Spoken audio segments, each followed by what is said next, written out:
निचले कोकण में जहां पूरे महाराष्ट्र में सबसे ज्यादा बारिश होती है, वहीं कुडाल तालुका का घोडगे गांव आज भी गंभीर जल संकट से जूझ रहा है।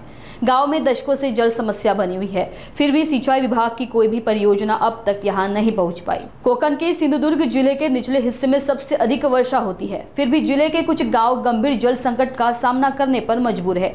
कुडाल तालुका के घोडगे गाँव में पानी की समस्या दशकों से चली आ रही है।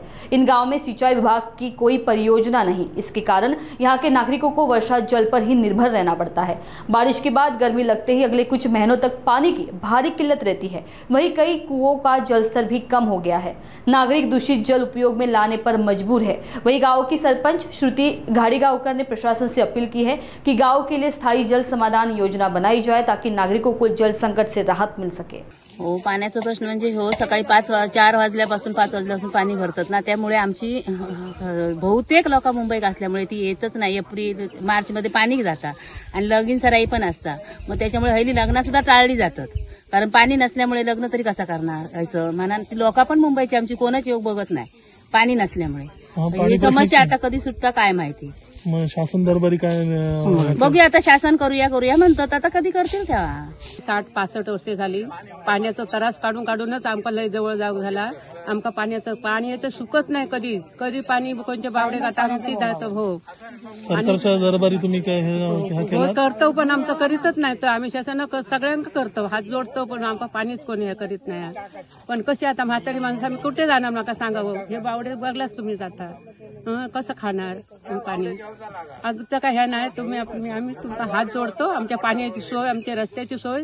आता बघायला गेलं तर आमच्या या घोडगे गावात 1 फेब्रुवारी महिन्यापासून ते 1 जूनच्या एंडिंग पर्यंत या पाणी टंचाईची जी समस्या आहे ती भेडसावत आहे।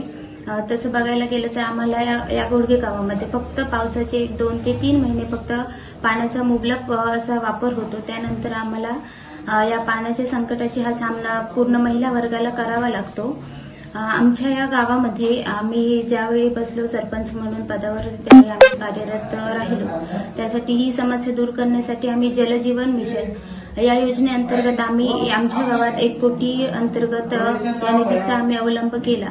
परंतु आमच्या गावामध्ये आपल्या जो पाणी जे साठवण करण्यासाठी जे किंवा तलाव म्हणा किंवा धरण म्हणा यासारख्या कोणत्याही प्रकारचा हा तलाव अशी काही योजना नसल्यामुळे पाण्याचा स्रोत हा वाढत नाही। त्यामुळे विहिरी म्हणा किंवा बोरवेल म्हणा यासारखे योजना आणून सुद्धा पाण्याचा जर स्रोतच नसेल तर याच्या विहिरींचा उपयोग काय होणार? त्यामुळे आमच्या ज्या गावात आहेत की या मे महिन्यामध्ये म्हणा किंवा अन्य काही जर कार्यक्रम असले तर मुंबईतील लोक ही पाण्याच्या टंचाईमुळे फक्त गावामध्ये येणं टाळतात। म्हणजे लग्न कार्य असू दे किंवा अन्य काही, म्हणजे या गावापासून ही आपली मुंबईची लोकवस्ती आहे ही कुठेतरी दूर चाललेली आहे।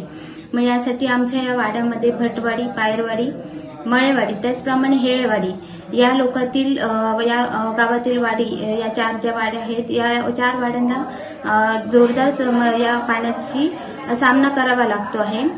तर माझी प्रशासनाला कळकळीची विनंती आहे की आमच्या या गावाच्या पाणी समस्येवर काहीतरी त्यांनी लक्ष द्यावा। ही योजना आम्हाला मुबलक पाण्याचा स्रोत कसा वाढेल याकडे त्यांनी लक्ष देऊन आमची ही जी समस्या आहे ती त्यांनी दूर करावी।